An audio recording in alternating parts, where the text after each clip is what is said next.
नमस्ते। आज फिर से एक बार अशोक वानखेड़े साहब मेरे साथ साप्ताहिक बातचीत के लिए। अशोक भाई, संविधान दिवस की बहुत बहुत शुभकामनाएं, क्योंकि नमस्कार सर। 26/11 भारत में दो वजहों से याद किया जाता है। एक तो संविधान, और फिर एक थोड़ा दुख वाला होता है जब 26/11 का हमला हुआ था मुंबई के ऊपर। लेकिन मुझे लगता है कि इन सब पे बात करने से पहले शायद कल जो हमारे मोदी जी ने अयोध्या में जाके ध्वजारोहण किया, और उसका मालूम नहीं क्या क्या क्या पताका क्या नहीं किया, वो ठीक है।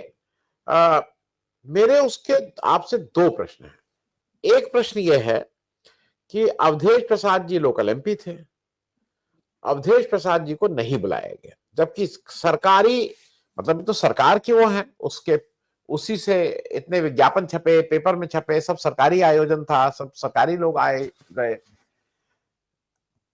दो वजह से, एक तो उनका दलित होना, और दूसरा इसको लोग कह रहे हैं कि चाहे जैसा अवधेश प्रसाद जी ने कहा है कि मेरे दलित होने की वजह से नहीं आया, क्योंकि बीजेपी और आरएसएस ये मानता है कि इनके प्रवेश से मंदिर दूषित होगा। और दूसरा जो जो कारण लगता है कि भाजपा इसको पूरी तरह से बीजेपी का मंदिर है, क्योंकि अगर आप और लोगों को नहीं बुला रहे हैं और लोगों को आने नहीं दे रहे हैं, सब बंद करके रखे हैं, तो ये तो केवल बीजेपी का मंदिर है। तो मैं शुरुआत इसी से करना चाह रहा हूं। कल जो मोदी जी जो लंबी चौड़ी जो जो बातें की है, जिसका कोई सिर पैर नहीं था, लेकिन अवधेश प्रसाद को नहीं बुला के उन्होंने क्या मैसेज देने की कोशिश की, और वहां पे मोहन भागवत भी थे, ये भी ध्यान रखना होगा। अशोक भाई। नमस्कार सर। और सबसे पहले संविधान की इस दिवस पर मैं सभी हमारे दर्शकों को बधाई देता हूँ। और हमें इस संविधान की बधाई को मैं देता हूँ इसलिए नहीं, लेकिन हमको इसको स्वीकार करना चाहिए, क्योंकि संविधान है ये बात अब हमको मानना भी होगा। क्योंकि 2014 से लेके जो संविधान की अवहेलना हो रही है, शहने शहने कई बार ऐसा लगने लगा कि संविधान समाप्त हो गया। लेकिन आज एक कृष्ण नई आशा की द्वीप अपने मन में जलाइए और ये मानिए कि इस देश में संविधान है, और यदि संविधान की अवहेलना करता है तो उसके लिए लड़ाई लड़नी होगी, चाहे न्यायपालिका से, चाहे विधायिका से, चाहे कार्यपालिका से। उसमें कोई दो मत नहीं है। अब जो आपने सवाल किया, कई सवाल है। राम मंदिर, जब मंदिर आता है तो मुझे लगता है फिर धर्म और धर्म के ज्ञाता जो लोग हैं उनको सामने होना चाहिए। राम मंदिर में यदि प्राण प्रतिष्ठा भी होती तो शंकराचार्य को होना चाहिए, वो करे। देश का प्रधानमंत्री क्यों करे? प्रधानमंत्री ने यदि मंत्रिमंडल का डिसीजन लेकर एक नया कानून बनाकर मंदिर बनाया होता तो मैं मानता, क्रेडिट लेते। सर्वोच्च न्यायालय ने निर्णय दिया, सर्वोच्च न्यायालय ने मंदिर बनाने का निर्णय दिया। सर्वोच्च न्यायालय ने प्रधानमंत्री कार्यालय को आदेश दिया कि एक ट्रस्ट बनाइए जो मंदिर का निर्माण करे। सर्वोच्च न्यायालय के आदेशानुसार ट्रस्ट बना। ये बात अलग है जिसमें बहुत सारे, वो ट्रस्ट जब पीएमओ बनाएगा तो वो सब संघीय और भाजपा वालों को ही भरेगा। लेकिन मुझे अच्छा लगता कि वो साफ सुथरे लोग होते, उसमें भी भ्रष्टाचारी लोग घुस गए, और उसमें भी जो जमीन को कांड हो गया वो तो सबने देख ही लिया। लेकिन फिर आजकल आजकल नई सिस्टम चल रही है बीजेपी के राज में, खुद के ऊपर लगे हुए आरोप की खुद ही इंक्वायरी करके खुद ही क्लीन चिट दे देते हैं।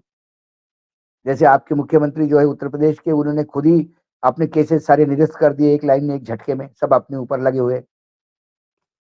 तो ये प्राण प्रतिष्ठा से लेकर इस मंदिर लगातार विवाद में है। क्या ये राजनीतिक आयोजन है, धार्मिक आयोजन है, या आयोजन सर्वोच्च न्यायालय के आदेशानुसार है? सर्वोच्च न्यायालय ने मंदिर बनाने की बात कही थी, फिर अब वो ट्रस्ट देखा कैसा करता है, क्या करते हैं। शंकराचार्य बार बार कह रहे थे कि आधे अधूरे मंदिर में प्राण प्रतिष्ठा नहीं होती। कोई उपनिषद, कोई वेद, कोई ऐसा ये नहीं है, ग्रंथ नहीं है जो आधे अधूरे मंदिर में प्राण प्रतिष्ठा करते हो। लेकिन हुई, डंके के चोट पे हुई। फिर ये धार्मिक आयोजन नहीं है, सरकारी आयोजन था। क्योंकि 2024 के चुनाव के पहले मंदिर में प्राण प्रतिष्ठा करके जो राम को लाए हैं उसी को ले आना है, ये नारा लगवाना था। लेकिन आपने धर्म संगत नहीं किया। जो सनातनी लोग हैं, जो धर्म और कर्मकांड में विश्वास रखते हैं, उनको उनको समझ में आ गया कि ये गलत हुआ, और इसकी सजा ये मिली कि फैजाबाद यानी अयोध्या जिसमें आता है, वहां से लेकर तमाम जगह पे बीजेपी हार गई। उत्तर प्रदेश में इतना बड़ा गड्ढा हो गया कि सरकार बैसाखियों पे आ गई। ये इसीलिए हुआ। ये उन पॉइंट ऑफ व्यू, लोगों से पॉइंट ऑफ व्यू से बोलते हो जो कर्मकांड में विश्वास करते हैं। मैं कर्मकांड में विश्वास नहीं करता। मेरे लिए तो एक एक तमाम, मैं वही उपनिषद का जो ऋचा है उसी के हिसाब से जाता हूं कि भगवान का आराधना करने के लिए सिर्फ मन में शक्ति होनी चाहिए और पवित्र होने चाहिए। आप जहां खड़े हो वहां भगवान से सूर लगा सकते हो। ये मंदिर की कल्पना सिर्फ अज्ञान लोगों के लिए की गई है। ये तो राजा रवि वर्मा नहीं होता तो हमें लक्ष्मी और गणेश के फोटो भी नहीं मिलते। उन्हीं के पेंटिंग के हिसाब से फोटो चल रहे हैं। कुल मिला के पहले दिन से ये विवाद में है। उसके बाद फिर दूसरा इवेंट हुआ। क्या इवेंट भाई? तो अब मंदिर पूरा हो गया। उस मंदिर पूरा होने के बाद वो राम दरबार ऊपर हो गया फिर एक इवेंट। अब तीसरा इवेंट, मंदिर में ध्वजारोहण। ध्वज की स्थापना नहीं होती, मंदिर में कलश स्थापना होती है। और मंदिर पूर्ण होने के बाद कलश की स्थापना होती है और कलश की स्थापना के साथ ही ध्वजा लहराई जाती है। ध्वजा का आरोहण अवरोहण नहीं होता। फ्लैग होस्टिंग नहीं होता। ये तिरंगा नहीं है जो चढ़ाया जाए और फिर रात को उतारा जाए ना। ये ध्वजा जाके लगाई जाती है ऊपर। चाहे आप जगन्नाथपुरी के ध्वजा में देख लीजिए, वहां ध्वज बदलता है। ऊपर आदमी जाके ध्वज लगाता है, ध्वज चढ़ाता नहीं रस्सी से। या मथुरा के मंदिर में भी जब ध्वज दिन में 4 बार बदलता भी है तो वो ऐसा बदला जाता है, ये ऐसा नहीं हो जाता। लेकिन बताए कौन? 2014 के बाद तो, जिस देश को आजादी दी है, 2014 के बाद तो नया सनातनी धर्म लिखा जा रहा है। नए वेद उपनिषद 2014 के बाद लिखे जाएंगे। नए कर्मकांड 2014 के बाद लिखे जाएंगे। इसलिए शंकराचार्य नहीं है। अब आता है प्रोटोकॉल का मामला। जब इतना बड़ा वो हो रहा था तो क्या अयोध्या के सांसद का यह अधिकार नहीं था कि वो वहां जाए? अयोध्या के सांसद को ट्रस्ट ने क्यों नहीं बुलाया? क्या वो दलित होने के नाते बुलाया? और समाजवादी पार्टी से इतना आपको दुख है तो फिर समाजवादी पार्टी की जो सांसद है उसके पति को भी बुलाया आप। अमिताभ बच्चन को भी बुलाया था। उनकी पत्नी समाजवादी पार्टी की सांसद है। तो आपको समाजवादी से प्रॉब्लम नहीं, आपको दलित से प्रॉब्लम है। तो मैं बार बार कहता हूं और मैं अपनी जिम्मेदारी पे कहता हूं, इसमें आनंद वर्धन जी के चैनल और आनंद वर्धन जी का दोष नहीं होगा यदि कोई हर्ट होता है तो। मेरा मानना है कि राम की प्राण प्रतिष्ठा भले आप करो, लेकिन राम जी है नहीं वहां पे। मेरे राम जो शबरी के झूठे बेर खाते हैं, मेरे राम जो केवट को भी धन्यवाद देते हैं, एक छोटी सी गिलहरी को भी शाबाशी देते हैं कि तूने भी कुछ तो किया मेरे लिए। गिलहरी का भी योगदान नहीं छोड़ते। मेरे राम एक धोबी के वक्तव्य को भी महत्व देते हैं। ये नहीं बोलते तू धोबी है, तेरी क्या औकात है ना। उसके भी सवाल सीता जी का जाना या धोबी का कहना नहीं है। इसके पीछे दर्शन यह है कि राजा कैसा होना चाहिए। राजा की निष्ठा पे जरा भी किसी ने डाउट किया तो राजा सामने आके उसका एक्सप्लेनेशन देता है। यहां रोज 700 किसान मर गए तो ये राजा कहता है मेरे लिए मरे क्या। रोज बीएलओ मर रहे हैं, रोज बीएलओ मर रहे हैं। एक बीएलओ की यहां शादी थी, उसकी शादी की परमिशन नहीं दी। शादी उसकी टूट गई, उसने अपनी जीवन लीला समाप्त कर दी। लेकिन इन पे जू नहीं रही थी। मानो इंसान की कीमत कीड़े मकोड़े जैसे हैं। कोई, और आज संविधान दिवस है, आज ये बोलने में कोई शर्म नहीं मुझे। सवाल के घेरे में सिर्फ विधायिका नहीं है, कार्यपालिका भी उतनी है और न्यायपालिका भी उतनी है। न्यायपालिका भी यदि एक पूरा मंजर खुले आंखों से देख रही है, नंगा नाच, और उसके बाद भी न्यायपालिका चुप है, तो सवाल तो वहां पे भी उठते हैं कि आप भी एक पिलर हो संविधान के, क्या आप संभाल पा रहे हो? दलितों पे जितने अत्याचार योगी सरकार में हुए उतने तो मुलायम सिंह के, वो जो यादव यादव राज करके बदनाम किया जाता है ना, उतने भी नहीं हुए होंगे। जितना प्रताड़न इन ठाकुर के राज में हो रहा है, ठाकुरों के जो ठाकुरवाद सभी वादों पे भारी पड़ गया आज। सरकार के आंकड़े उठा के देखिए आप, नेशनल क्राइम रिकॉर्ड ब्यूरो के आंकड़े उठा के देख लीजिए। महिलाओं पे अत्याचार यूपी फर्स्ट, दलितों पे अत्याचार यूपी फर्स्ट। क्यों है ये? फिर राम कहां है? प्रधानमंत्री ने तो लंबा चौड़ा भाषण दिया, कि 2014 से मैंने मेरे अंतिम व्यक्ति को भी उत्थान किया। अब मुझे पता नहीं था कि अंतिम व्यक्ति की परिभाषा में अडानी और अंबानी आते हैं, क्योंकि उत्थान तो सिर्फ उनका हुआ, उत्थान अमेरिकन डॉलर का हुआ, उत्थान अमेरिका के निर्यात करने वाले लोगों का हुआ, मरण तो मेरे यहाँ किसानों का हुआ, मरण तो यहाँ मेरे उद्योगपतियों का हुआ, जो छोटे और मंझले उद्योगपति हैं। देश के ऊपर 200 लाख करोड़ से ज्यादा का कर्जा हो गया, क्योंकि बोलने पे जीएसटी लगता तो मुझे लगता है देश का सारा जीएसटी एक तरफ और इस मंत्रिमंडल का, केंद्रीय मंत्रिमंडल का जीएसटी एक तरफ। इतनी बड़ी बड़ी बातें करते हैं, संकल्पना के 2035 तक ऐसा कर देंगे। 2035 का छोड़ो महाराज, 2025 की बात करो। आपने देश की स्थिति क्या बना के रखी है? 2047 अब बात कर रहे हैं, 2047 बात कर रहे हैं। आप पहले वर्तमान की बात करो। और मोहन भागवत नागपुर में जाके एक बात करते हैं, अयोध्या में आके एक बात करते हैं, मोदी के सामने बैठ के एक बात करते हैं, मोदी के पीछे एक बात करते हैं। अब तो संघ का आम स्वयंसेवक भी कंफ्यूज्ड है कि मोहन भागवत चाहते क्या है। भ्रम और भय, ये दो चीजें 2014 से शने शने बढ़ते बढ़ते 2025 में पीक पे पहुंच गई हैं। लगातार भ्रम बनाए रखते हैं और लगातार भय दिखाते रहते हैं। मुसलमानों का भय, अल्पसंख्यकों का भय, घुसपैठियों का भय, सिर्फ भय। मुलायम सिंह का भय, जंगल राज का भय, इमरजेंसी का भय। जी अशोक भाई, मैं बीच में टोक रहा हूं, एक भय इनको भी सता रहा है। जो यहां पे चर्चा है, लखनऊ में जो चर्चा है बीजेपी सर्कल में, वो चर्चा ये है कि अवधेश प्रसाद को एक दूसरे कारण से नहीं बुलाया गया। वो अगर अवधेश प्रसाद यहां आ जाते तो सारा जो इंटरनेशनल मीडिया था, नेशनल की तो हिम्मत नहीं होती, वो अवधेश प्रसाद के ऊपर फोकस कर देता। और मोदी जी की स्ट्रिक्ट ये था कि नहीं नहीं, केवल मेरा ही फोकस रहेगा। अरे तो भाई एक साहब, कारण यहाँ के लोग कह रहे हैं कि इसलिए नहीं बुलाया। पितृतुल्य इंसान। अब तो ये तो भाई अवधेश प्रसाद तो बहुत दूर के हैं सर। अरे जो पितृतुल्य थे, जिन्होंने अपना बेटा समझ के पूरे राजनीतिक जीवन में जिसको सुरक्षा कवच पहना के बड़ा किया, उस आडवाणी जी को राम मंदिर के प्राण प्रतिष्ठा में नहीं आने दिया, किसी कार्यक्रम में नहीं आने दिया, क्योंकि फोकस हो जाता। सारा मीडिया आडवाणी जी को पूछता कि सर आपने शुरुआत की थी, कैसा लग रहा है आपको? मोहन भागवत तो मजबूरी थे, बाकी कौन था मुझे बताइए? योगी आदित्यनाथ मजबूरी थे क्योंकि वहां के मुख्यमंत्री है। बाकी जब राम मंदिर का मूवमेंट चल रहा था तब कहां थे मोदी जी? मोदी जी रथ यात्रा के इंचार्ज थे गुजरात में।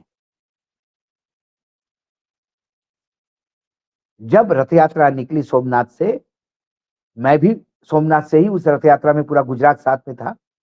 मैं था, साथ में मेरे प्रसून सोनवलकर थे टाइम्स ऑफ इंडिया के, क्योंकि हम दोनों विदर्भ के हैं, मराठी है, तो हम साथ ही एक ही कमरा शेयर करते थे।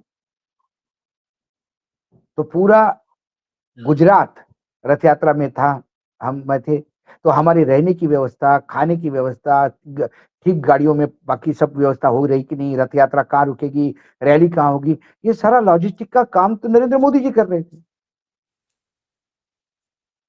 उसके बाद नरेंद्र मोदी जी का एक पत्र आया, धन्यवाद आप रथ यात्रा कवर करने आए और गुजरात में आए, और पत्र है मेरे पास। इसके सिवा मोदी जी का क्या कंट्रीब्यूशन है?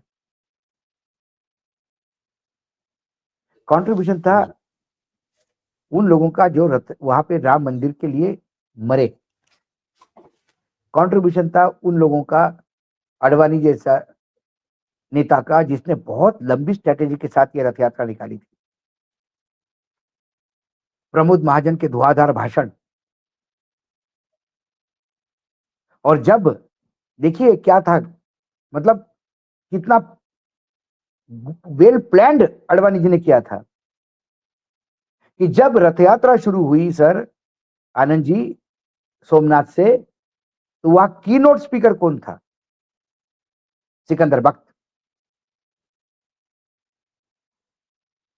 सिकंदर बख्त से शुरुआत करवाई थी, कोई हिंदू मुसलमान नहीं। एक मैसेज देने का प्रयास किया था, मतलब सभी दूर से वेल प्लान था। अब उनमें से कोई आदमी मुझे दिखाई नहीं देता, बेचारे बजरंग दल वाले, वीएचपी वाले,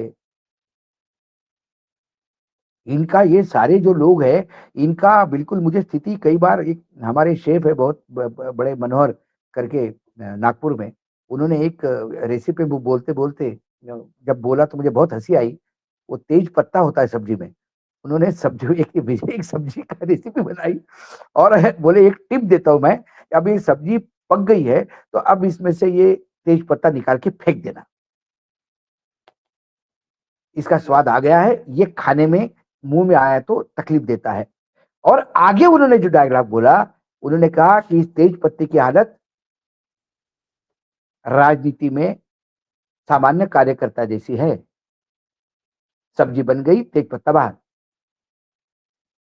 सत्ता आ गई सामान्य कार्यकर्ता दूर, राम मंदिर की सत्ता आ गई अडवाणी जी दूर, विनय कटियार का पता नहीं, विश्व हिंदू परिषद वाले का तो नाम भी नहीं सुनाई देता आजकल। तो ये इवेंट जीवी लोग हैं। मोदी जी का यूएसपी सिर्फ इवेंट है और ये देश इवेंट जीवी है सर। मतलब मैं इसको जब स्टडी करता हूं तो आप देख लीजिए, ये जो सांप नेवले की लड़ाई करने वाला जो शो होता है, वो चौराहे पे खड़ा होता है और मजमा लगा देता है। आज तक मैंने कभी सांप और नेवले की लड़ाई किसी भी उसमें करते हुए नहीं देखी। वो एक नेवला घूमते रहता है, एक सांप पेटारे में से बीच बीच में निकालेगा वो और लड़ाई करता रहेगा। आधे घंटे तक 40 मिनट तक लोग इंतजार करते हैं और एंड में वो पैसा इकट्ठा करके सांप को अंदर डाल के नेवले को अंदर डाल के निकल जाता है। उसको पता है जिस दिन सांप और नेवले की लड़ाई करवाएगा वो सांप मर जाएगा या नेवला मर जाएगा, वो काय को अपना नुकसान करवाएगा।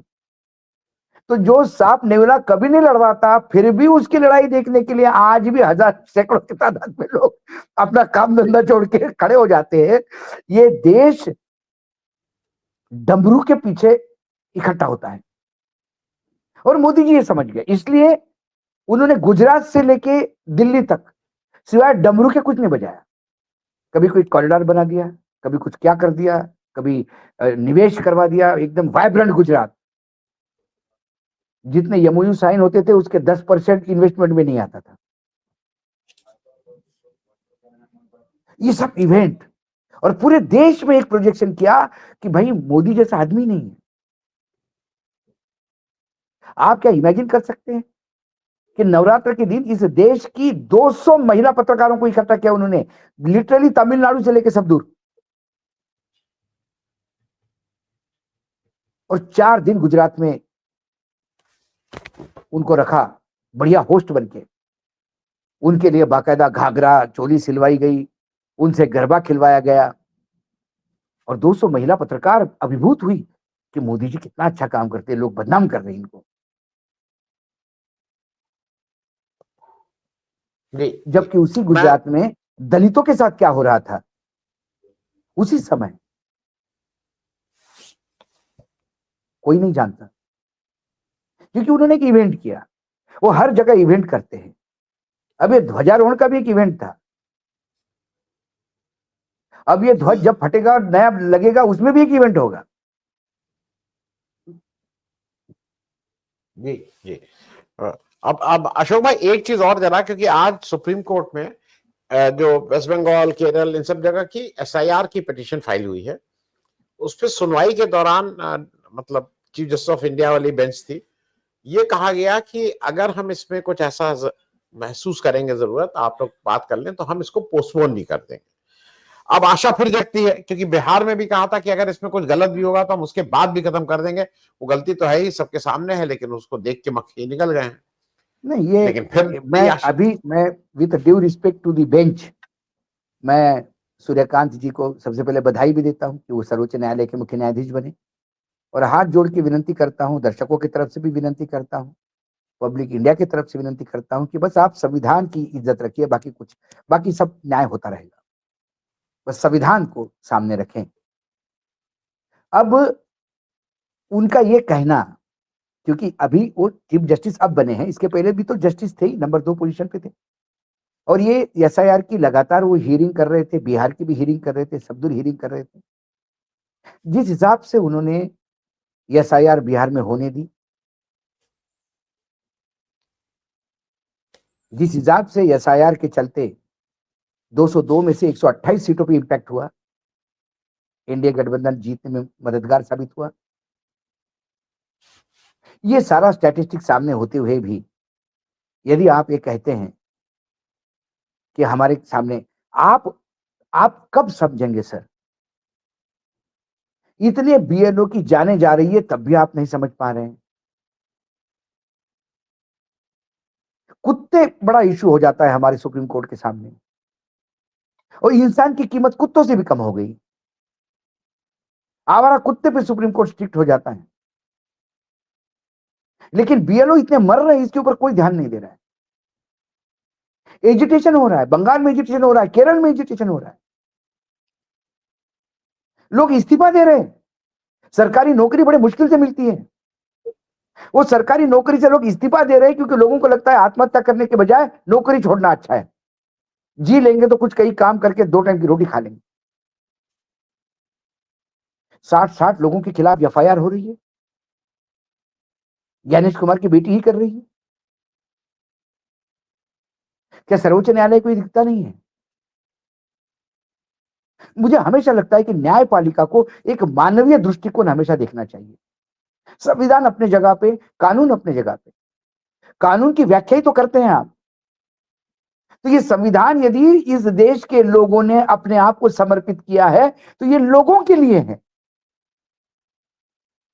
और यदि लोगों के लिए संविधान है तो फिर उसको आपको, जब आप डिफाइन करते हैं कानून को, तो आपको सबसे पहले इस देश के आवाम को आगे रखना होगा। इतने भारी तादाद में यदि लोग मर रहे हैं, एक एक कहानियां अखबार में छप रही है, क्यों नहीं आपका ख्याल जाता? चुनाव आयोग एक बार आपको एफिडेविट दे देगा, सब ठीक है, और आप उस एफिडेविट को मान लोगे, और सारी सिविल सोसाइटी, सारे लोग, सोशल मीडिया सारा परोस रहे हैं आपके पास सारे सबूतों के साथ, उसकी आप अनदेखी करते हैं। तो फिर न्यायपालिका के आंख पे पट्टी अभी भी बंधी है क्या? जो उतार दी थी तो मुझे तो कोई इंपैक्ट दिखाई नहीं देता। अभी गवई साहब का एक चैनल पे इंटरव्यू आया गवर्नर के, उसके ऊपर उन्होंने कहा कि संविधान में मैं शब्द नहीं जोड़ सकता। संविधान में शब्द जोड़ने के लिए किसने कहा था आपको? संविधान को लागू करने के लिए कहा गया था। क्या संविधान में इलेक्टेड सरकार, लोगों द्वारा चुनी गई सरकार अपना बिल पास कर सकता है या नहीं कर सकता है? और यदि बिल जो पास करता है वो यदि संविधान के बेसिक स्ट्रक्चर के खिलाफ है तो सर्वोच्च न्यायालय में कोई भी आ सकता है और आप उस बिल को स्ट्राइक कर सकते हैं। जैसा एक बिल आया था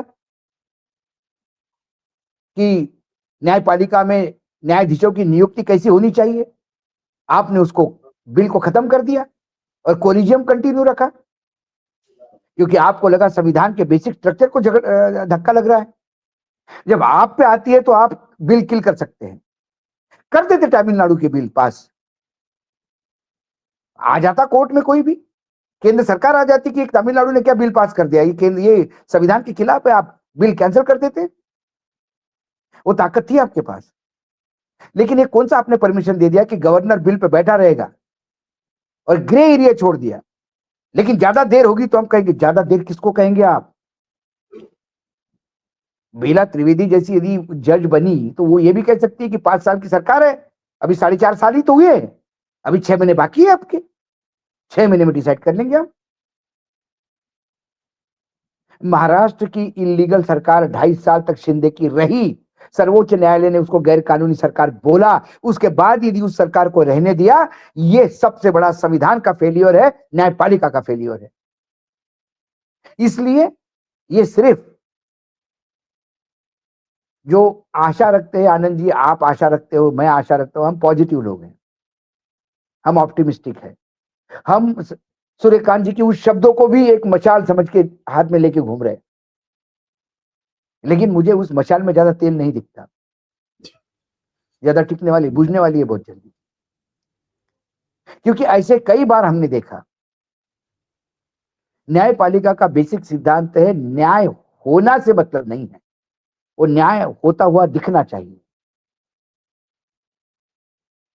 वही नहीं दिखाई देता है।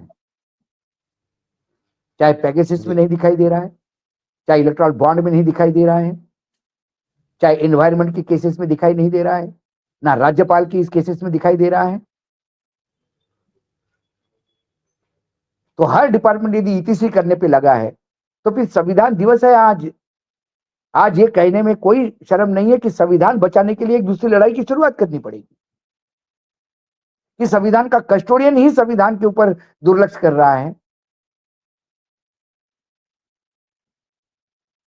गवई जी को किसी ने नहीं कहा था कि आप शब्द जोड़े उसमें, क्योंकि हमारे संविधान निर्माताओं ने कभी नहीं सोचा था कि हमारे देश के राजनीति में इतना ओछापन आएगा, इतने नीचे गिर जाएगी राजनीति कि राज्यपाल बिल पे सालों बैठा रहेगा। यदि अंबेडकर जी को पता होता कि इतने घटिया लोग राजनीति में आएंगे, तो शायद वो 1 महीने का भी टाइम नहीं देते, बोलते थे 15 दिन में, 15 दिन से ज्यादा नहीं रोक सकते।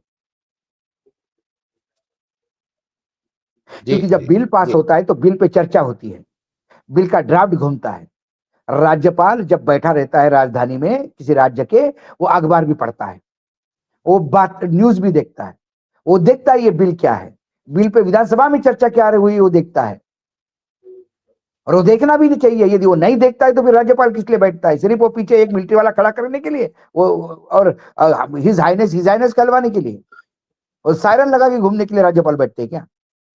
राज्यपाल को देखना चाहिए विपक्ष क्या कहता है, पक्ष क्या कहता है, मीडिया का टोन क्या है, समाज क्या कहता है इसके ऊपर। और जब बिल आता है तब तक तो राज्यपाल के सामने पूरा बिल का पोस्टमार्टम रहता है, तो उसमें कितना टाइम लगेगा आपको हाँ या ना कहने में, या ऊपर भेजने में? आप राष्ट्रपति के पास नहीं भेज रहे, आप वापस नहीं कर रहे हैं, आप पास भी नहीं कर रहे हैं, आप 2 साल तक बैठे उसके ऊपर। मैं अशोक भाई बीच में रोके, मैं आप अंतिम सवाल के समय खत्म है, और आपसे जरा महाराष्ट्र का एक बहुत ब्रीफली 1-2 मिनट में बता दीजिए, ये जो स्थानीय निकाय के चुनाव हो रहे हैं, लोकल बॉडीज, उस पर कितने फैक्शन हो जाएंगे? मतलब इंडिया गठबंधन के 2, एनडीए के 2, कि 4, कि 6, कि 1, कि क्या, कुछ समझ में आ रहा है? जिलेवार जितनी पंचायत, जितनी जिला पंचायत, जितने जगह चुनाव हो रहा है, हर चुनाव में अलग जुगाड़ है। कहीं बीजेपी शरद पवार लड़ रही है साथ में, कहीं बीजेपी अजित पवार लड़ रही है, कहीं बीजेपी अजित पवार कांग्रेस इकट्ठा होकर शिंदे को निपटा रहे हैं, कई बार शिंदे उद्धव ठाकरे के साथ मिलकर किसी को निपटा रहे हैं, अजित पवार उद्धव ठाकरे के साथ मिलकर शिंदे को निपटा रहे हैं। ये चुनाव एक दूसरे का निपटारा है।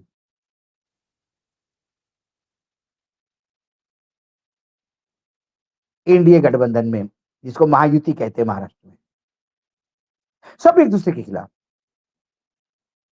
मतलब इससे ज्यादा मैं क्या उदाहरण दूं? एक बड़े हाई प्रोफाइल कॉन्टेस्ट था विधानसभा में, गाड़गे वर्सेस मुशरीफ। मुशरीफ वो नेता थे कद्दावार, जिनके ऊपर ईडी का केस था, और वो फिर अजित पवार के साथ चले गए शरद जी को छोड़ के। शरद जी ने गाड़गे को चुनाव लड़वाया, जो एक राजवंश परिवार से आते हैं। दोनों एक दूसरे के खिलाफ लड़े, उसमें मुशरीफ जीत गए, क्योंकि वो चुनाव, वो क्या आपको मतदाता सूची का लफड़ा था। अब स्थानीय निकाय में दोनों साथ में मिलकर प्रेस कॉन्फ्रेंस कर रहे हैं, अजित पवार के मुशरीफ और गाड़गे शरद पवार के।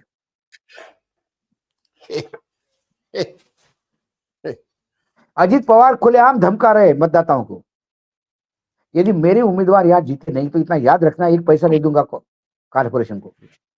वो कह रहे हैं तुम्हारे पास वोट है, मेरे पास वोट है। हाँ, वो कह रहे हैं हंगामा वोट हो नहीं। गया। और हमारे फडणवीस उसमें लिपापोती कर रहे हैं। चुनाव के टाइम पे ऐसे बोला जाता है, लेकिन सबका विकास साथ में होगा। सिर्फ एक आदमी ने सही जवाब दिया अजित पवार को, वो चंद्रकांत दादा पाटिल। उन्हें एक ही लाइन बोली, उन्होंने कहा तिजोरी की चाबी किसी के पास भी हो, तिजोरी के मालिक हम हैं। हम तिजोरी यूं ही खोलने और यूं ही बंद करने नहीं देंगे, सबका विकास होगा। जी। लेकिन देवेंद्र फडणवीस बोले, चुनाव के टाइम पे ऐसा बोला जाता है। प्रधानमंत्री भी बोल के आए थे 6,000 रुपए देंगे। देवेंद्र फडणवीस भी बोल रहे थे किसानों का कर्जा माफ करेंगे। एक नाथ शिंदे भी बोल रहे थे 2,100 रुपए देंगे महिलाओं को। कोई प्रॉमिस किसी ने, तीनों ने गायब हो गए, चुनावी जुमले साबित हो गए। चलिए अशोक भाई, बहुत तो बहुत महाराष्ट्र शुक्रिया। में ये जो संयुक्त महाराष्ट्र, महाराष्ट्र को संयुक्त महाराष्ट्र कहते हैं, क्योंकि महाराष्ट्र का जन्म जो है वो मुंबई प्रांत हुआ करता था, एक मुंबई स्टेट। उसमें पश्चिम महाराष्ट्र भी था, गुजरात भी था। गुजरात अलग हो गया तो मुंबई स्टेट के साथ निजाम से मराठवाड़ा आ गया, सीपी बेरार से विदर्भ आ गया और खानदेश आ गया, और ये संयुक्त महाराष्ट्र हो गया। तो अभी हमारे यहाँ हर नगर पालिका में, हर महानगर पालिका में, हर स्थानीय निकाय में जहां चुनाव हो रहे हैं, वहां संयुक्त चुनाव हो रहे हैं। अब उस संयुक्त में कौन कौन युक्त है इसके पूछो मत, क्योंकि उसके लिए मुझे कम से कम 24 घंटे का शो करना पड़ेगा, एक एक जगह पे कौन किसके साथ क्या कैसे के साथ, और वो भी मुझे कागज लेके बैठना पड़ेगा। इतना मेरे में भी नहीं है महात्मा कि कौन क्योंकि कहते रोहन हैं अच्छा उसमें कि 2 कोस पे भाषा बदलती है, हमारे यहाँ 2 कोस पे गठबंधन बदल रहे हैं।